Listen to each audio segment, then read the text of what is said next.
दा बे मुलिखौ मास मोनसे जानायजोंनो आंना फंबाया गासिबो नर्मेलाव फैजोब्बाय दा बर्थमान सिगाङाव थैयानो गैखालामोन नालाय मानसिया बे मुलि लांनायजोंनो दा मोजां जाबाय थाबायना खालिमोन आथिङानो माबा बेनिफ्राय ओंखारनानै फायखाना थाङानो बिराद खस्थ'मोन आरो हालिमा आरोखि ने सानब्रैसोआवनो आन्दाज मोनफैखादों माने सानाय सुनाय बहुत माने सानाय सुनाय दङ आरो माने 6 बोसोर जाबाय सानाय सुनाया किन्तु इमान ट्रिटमेन्ट खालामदोंबाबो आं जेबो प्रमाण मोनाखै दा बेयाव फैनानै आङो सारनि मुलि जानानै आं माने हरसेनि भितरावनो आं बहुत दुखु मोनदों माने गुड मर्निं लोगोफोर नोंथांमोनखौ बयखौबो आंनि चेनेलाव बरायग्रोनाय थाबाय नोंथांमोननि थाखाय खूब मोजां खौरां जाय जाय बे भिडिअखौ नायदों नोंथांनि एबा आंनि थाखायनो खूब गोनांथार बे भिडिअआ नोंथांमोना सोरबाफोर गोबाव बोसोरफोर सानाय सुनाय बेफोरबायदि पेरालाइसफोरजों एबा फाइल्स बेमारफोरजों सैसोनानै दंब्ला बे भिडिअखौ नाय A to Z नोंथांमोना निश्चय नोंथांनि थाखाय बे भिडिअआ खामानि होगोन दा लोगोफोर जों दाखालि सप्तानै सिगां आइ लाभ बङाइगावनि एसे खोलाहा नथुनफारा गामियाव जाय अनन्त सार नन्दि सारनिसिम जों भिडिअ खालामहैदोंमोन दा बिथांनियाव गोबां मानसि फैदों दिनैहाय गोबां मानसि फैनानै बिथांनि बे मुलिफोरजोंहाय सोखाजानाय मोन्दों बेबायदि आयुर्वेदिक मुलि होयो अनन्त नन्दि सारा बेफोरबायदि आयुर्वेदिक मुलि होयो नोंथांमोना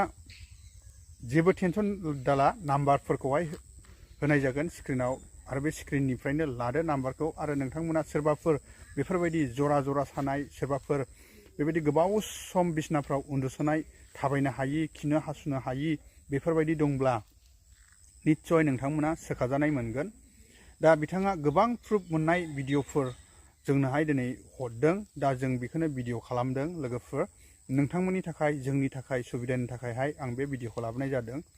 सोरबाफोर दासिमबो सोखाजानाय मोनाखैबा प्लिज बे स्क्रिनाव होनाय मबाइल नाम्बारावहाय कन्टेक्ट खालामदो आरो थांदोंमोनखौहाय बिनि मानसियानो पिकआप खालामगोन एबा लांफैगोन आरो गावनि न'सिम बिनि मानसियानो नोंथांमोनखौ लांफैगोन आरो गोबां मानसियाथ' लाइभ लकेसन नायनानैबो थांनो रोङा नालाय लामाफोरखौ आरो बिनि थाखायहाय बिथांनि मानसियानो लांनो फैगोन आरो बे स्क्रिनाव होनाय नाम्बाराव कल खालामनोब्ला जेब्लानो कल खालामगोन अब्लानो नोंथाङा बेजोंहाय जगाजग खालामनानै मा बेमार बेखौहाय नोंथाङा सोंनानै लादो मुलिफ्रा दंना गैया मादो आरो मुलिखौ नांगौ बायदियै नोंथांमोना मोननो हागोन अब्ला भिडिअ गोबाव खालामाजासे बेखौ इंलिसाव होनो काउ कलेस्ट्रम बे काउ कलेस्ट्रमा जाहैबाय मानसिनि देहायावहाय साफ्रोमबो मोजां मानसिनि थाखाय नांगौ मानो होनबा जोङो आसुगुरनिफ्राय खानायसिम बे खामानि मावो मोनफ्रोमबो अंगनि थाखाय खामानि मावो आरो बे केन्सार किडनि लिभार हार्टनि जिखुनु जा देहायावहाय माने प्रब्लेम जानायखौ बियो सल्भ खालामजोबो आरो दा बेनिखायनो साफ्रोमबो मोजां मानसिया माने बे मुलिखौ जानानै बुहुत मानसि माने ओरैबायदि माने सराइसिस बेमार थारमाने बे देहा माने स्किनफ्रा पुरा माने बे उर्गा उर्गि जाजोबा ससमा हरनाय बायदि बेखौ सराइसिस बेमार होनो बिनि थाखायबो मोजां सुगार बेमार आंनि न'खरनिनो बिबोनां बेबो मोजां जाबाय आरो आंनि बिबोनां बेबो मोजां जाबाय आंनिफ्राय पेरालाइसिस बेखौ मोजां खालामबाय दा बहुत धरननि माने बाहाय माने दा मोजां रिजाल्ट दङ आरो दा बेनिखायनो आं बे मुलिखौहाय दिनै नोंसिनि सिगाङावहाय खोन्थाबाय दा जबरदस्त जोङो बेखौहाय बयबो जाना आङो थांनाय डिसेम्बरनि 22 तारिखआव फैदोंमोन सुगार पेसेन्टनि थाखाय आरो ओमफ्राय गथ'आ 13 इयार्सल' हिनजावसा क्लास 8आव फरायबाय थायो बेनिफ्राय आं बिनिफ्राय लांनानै मुलिखौ माने 23 तारिखनि मोनाबिलिनिफ्राय दौनानै ओमफ्राय दिनैसिम दौनानै माने दिनैसिम आं मैया मोनसे टेस्ट खालामफिनदोंमोन सुगारनि ब्लाड टेस्ट जाखांनायनि ओमफ्राय बियो माने नर्मालाव फैबाय आरो 124 आव फैबाय बेनो आरो आं बुंनांगौ ओमफ्राय कयदिन लुंबाय नों कयदिन लुंबाय आङो 10 दिन दौबाय आरो 23 तारिखनिफ्राय दिनैसिम दौदों 10 दिन 10 दिनाव नर्मालाव फैबाय ना सुगारा नर्मालाव फैबाय 124 फैदों बेनिफ्राय आं बेखौ माने मेडिसिन होबावनांगोन ना नाङा माने सारनाव आं दिनै सोंनो फैनाय जादों आरो दे थैंक यू जाहैबाय मा बडी कम न सानाव फैनाय खालाम जाहैबाय आंना जइन्ट पेन दंमोन ना जइन्ट पेना माने ओंखाम जानो हायामोन ओमफ्राय दा सानसे जानायावनो मथा मथि ओंखाम जानो हानाय जादों आरोखि बेबायदि रिजाल्ट मोनदों आङो दे रायजोफोर खुलुमबाय दिनै मेरला रिजाल्ट फैबाय बे आदा ओमफ्राय बाजै बिसोर बुंगोन दा थारमाने आंनिया हिन्जावा आगोलाव 20 बेदेना जों थानो हायामोन आरोखि ओमफ्राय दा बेहाय फार्स्ट फैनानै खनसे लांबाय दा 20 बेदेना खमायबाय ओमफ्राय दा रोदानि थाखाय आं लांफैफिनदों थाबायनो हानाय बायदि रोदाया खसिनानै दं आरोखि दा नार्भनि बेखौ दा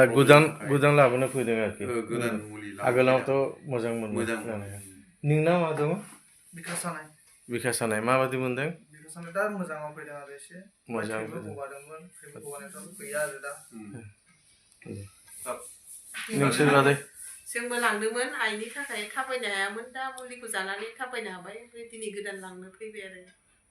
सोरमोन मादैया बिमा आंनि बे आगोलावथ' फैयाखै नोंना दा थाबायनो हाबाय दे दा सानाया दं आरो इथिं एसेल' दङ ना एबार लांबा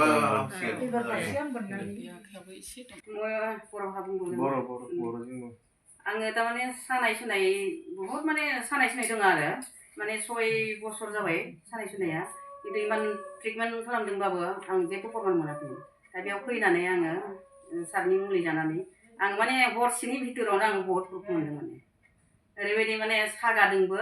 गाहायाव जिरायनानै आं खिनो हायामोन आं खिनो हायो आरो ओमफ्राय दा थाबायनोबो हायो आङो बहुत लं आरो बिदि जिरायनोबो हायो गाहायावहा दै गुसुजों आं दुगैनोबो हायो आरो ओंखाम उखैयामोन ओंखामबो जानो हायो आं दा सानाय सुनायनिफ्राय आं बहुत आगोलाव मोजां थाबायनो हायाखै एकदम थाबायनो हायामोन एकदम मोजां थाबायनो हादों माने एकदम लिंग्रिसोमोन आरो ओमफ्राय दायो सिदाबो जादों आरो सिदा थाबायनो हादों दा पुरा सिदा जाबाय ना औ दा पुरा सिदा जादों माने दाथ' 15 दिन जादों आरो सानसे आगोलावनो आं पुरा केरियार मोनदों मात्र 15 दिन जाबाय 15 दिन जादों एकदम बहुत मोजां मोनदों माने मा आइफोर जोंखौ सोंदोंमोन आरोखि जे टनसिलनि मोनो ना मोना अन्थाइनि मोनो ना मोना गल ब्लाडारनि मोनो ना मोना पेरालाइसनि मोनो ना मोना आं खिन्थाहरगोन गासिबो मोनजोबो बेहाय गासिबो मोनजोबो मेरला मानसि हामगासिनो दं आरो आं एरैबायदि गोसोआव खुसि जाबाय ओरै आंना कमसे कम 50+ ख्रिस्टमासाव आंखौ इनभाइट खालामदों माने इनभिटेसन मोनबाय आरोखि सार नोंना फैनांगौ आंनाव ख्रिस्टमास जानो थाखाय माने मेरला सिरियास पेसेन्टआ कमप्लिटलि हामबाय माने लिभारा एरैबायदि डेमेज दङमोन किडनी गैला किडनीना बिराद माने 18+, 17+, 12+ बेबायदि पेसेन्टआ हामबाय আমার মনটো এনেকা খুশি লাগিছে ইমান মানে বেমাৰী মই ভাল কৰিছে 55+ ইমিটেশনে আহিছে মোৰ লগত স্যার আপুনি মোৰ লগত খ্ৰীষ্টমাছ খাব লাগে মোৰ ঘৰত আহিব লাগে বাহিৰৰ পৰা ওদালগুৰি ৰৌতা তাৰপিছত অৰুণাচল বাক্সা তামুলপুৰ শান্তিপুৰতো মানে এনেকা ইহঁতে মোক ধন্যবাদ জানিছে সাইকেল চলাব নোৱাৰে খাব নোৱাৰে খেতি কৰিব নোৱাৰে লিভাৰ ডেমেজ আছিল কিডনি ডেমেজ আছিল এতিয়া তাই একদম ৰিকুৱেষ্ট কৰিছে যে আমাৰ এসকে ভাইক লৈ মোৰ ঘৰত আহিবি অলপ ভিডিঅ বনাম আৰু খ্ৰীষ্টমাছ খাম এনেকা আৰু এদিনা দুইজন আহিছে ওয়াইফ হাজবেন্ড এই ডাংতলাৰ হয় অলপ লাজ পাইছে ভিডিঅ দিয়া তথাপি মই ৰিপৰ্ট বিলাক ৰাখিছো ইহঁতৰ মুখৰ পৰা অলপ 10-20 সেকেন্ড মান এটা ভিডিঅ কৰিছো এই ভিডিঅটো মই সনক ভাইক দিম সনক ভাই এৰিব তাৰ পিছত কোকৰাঝাৰৰ পৰা এজন আহিছে মাত্ৰ 1 মাহ আমাৰ ধনন্তৰীৰ মুলিৰ লগত কেইটামান মুলি মই প্লাস কৰি দিছিলো মোৰ এটো কেৰালাৰ পৰা আনা আছিল 1 মাহৰ ভিতৰত তাৰ লিভাৰটো কমপ্লিটলি মানে কিউৰ হৈছে কিটিনাইন 1.2 আহিছে পুৰা হ্যাপি আবেলি পুৰা মিঠাই চিঠাই লৈ আহিছে কোকৰাঝাৰৰ পৰা এতিয়া মানুহখিনি খোৱা হয় আজিতো ৰাতিপুৱাৰ পৰা বহুত মানুহ আছিল আৰু ভাত জাস্ট অলপ 10-15 মিনিট আগত ভাত খাইছো আৰু মোৰ ওয়াইফিয়তে এতিয়াহে খাই আছে দেখাব পাৰে 3টা বাজে ৰাতিপুৱা খালি চাহ খাইছিলো আৰু 2:30টাৰ পিছতে ভাত খাব পাৰিছো বহুত ভিৰ আছিল পুৰা ভিৰ আছিল না ডেইলি